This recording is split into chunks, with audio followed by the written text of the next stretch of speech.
Ang herniated disc, pananakit ng ibabang likod, at sciatico, lahat ng ito ay may isang bagay na magkakapareho. Isang halo ng tensyon na humahadlang sa galaw ng gulugod at problema sa pagkakaayos, yung tinatawag na naipit ang likod. Ngayon, ituturo ko sa iyo paano ayusin ang dalawang problemang ito gamit simpleng ehersisyo ng tamang galaw. At hindi mo kailangan maging payat, bata, o flexible para magkaroon ng tamang paggalaw. Siyempre, kadalasan, ang tensyong humahadlang sa galaw ng gulugod ay nanggagaling sa mga kalamnan, psoas, diaphragm, flexors ng balakang, o sa mga laman loob, tiyan, atay, bituka. Kaya aalagaan natin ang dalawang problemang ito.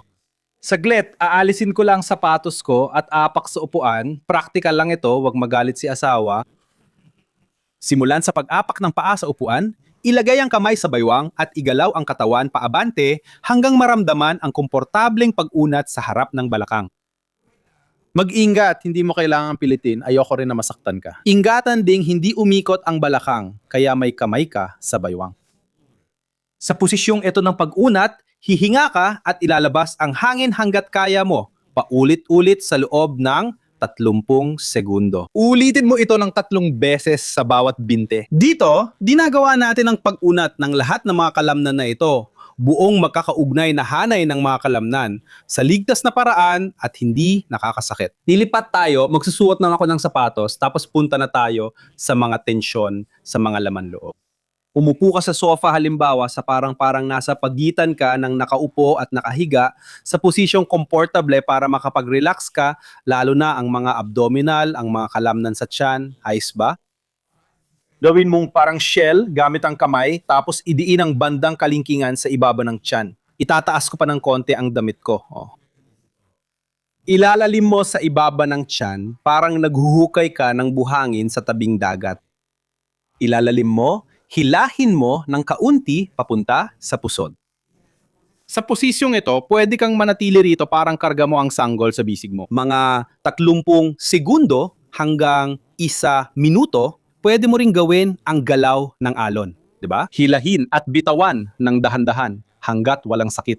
Mga 30 segundo hanggang 1 minuto. Maganda ito para sa lumbago. Kapag humiga tayo, sa totoo lang, napapasara natin ang mga kasukasuan sa likod. Makakatulong ang ehersisyong ito para mapaganda ang pagkakaayos, parang inaayos, para magsara ang kasukasuan ng walang sakit. Isang tip, kung gagawin mo ang mga ehersisyo sa video na ito, ayan sa pagkakasunod na ipinapakita ko, mas malaki ang ginhawang mararamdaman mo. Dito, pagbutihin ang pagkakaayos ng gulugod, simula sa dulo ng gulugod sa mga kasukasuan ng sakro. Uupo ka na may parte ng puitan mo sa labas ng upuan. Tapos, ilalapit mo para mas makita mo ng maayos. Iatras ang binti hanggang maramdaman ang komportableng pag-unat sa harap ng balakang. Ngayon, konting puwersa lang, parang iaangat mo ng 1 sentimetro mula sa upuan. Tingnan mo, puwersa. Panatilihin mo.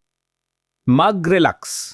Ginagamit natin dito ang lakas ng kalamnan para maitiit at may ayos ang pelvis kasama ang sakro. Kailangan mo lang gawin ito lang 3 hanggang 5 beses sa bawat binte. Bawat isa ay mas maganda kaysa sa nauna. Pagkatapos, humiga ka lang sa dulo ng kama na ang balakang at malabinti ay nakalaylay palabas ng kama.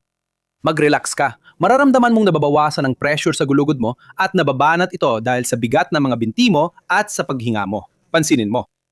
Kapag malalim ang hinga mo, mararamdaman mong humahaba ng kaunti ang gulugod mo. Panatilihin ang komportable at kontroladong pagre-relax na ito at ang mabagal na paghingang ito ng 1 minuto, sapat na ito para magawa ang panghuling pag-aayos na kailangan ng gulugod mo. Kung nahihirapan kang magbaliktad sa kama, panoorin ang video na ito para malaman kung paano maibsan ang sakit nang hindi naabala ang tulog mo. I-click lang dito sa screen. At kung nakatulong sa iyo ang video na ito, huwag kalimutang ibahagi ito sa isang taong nangangailangan. Isipin mo ang isang kakilala mong may problema sa gulugod o may pananakit sa ibabang bahagi ng likod. Ipadala mo sa kanya ang video na ito. Yun lang ang hinihiling ko sa iyo. Hanggang dito na muna ako. Isang malaking yakap at hanggang sa muli.